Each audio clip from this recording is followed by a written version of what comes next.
Do you want to know how you can turn Melbet into dark mode? If yes, then this video is for you.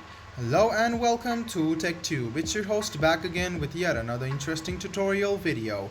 In this video, I'm going to teach you how you can turn Melbet into dark mode. Go ahead and open Melbet, which is on your phone, and let the Melbet page to load. Then click on menu, which you can see on the bottom right hand side, and click on the settings on the top right hand side.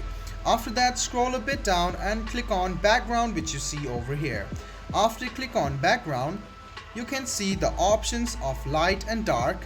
Go ahead and click on dark theme, and if you go back, you can see that your system has been turned into dark mode. So in order for you to turn off it, go ahead and go to menu, go to settings, scroll a bit down and find background and click on light theme. This way you can select the light theme and as well as the dark theme.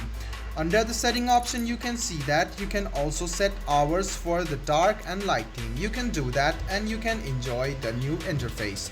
So guys, this is how you turn Melbet to dark mode. I hope this video was helpful for you. If you still have any kind of confusion, please do mention us on the comment section down below. Like the video, subscribe to the channel and do hit the bell button for more. Hope to see you in the next video as well. Until then, goodbye, take care and make sure you enjoy.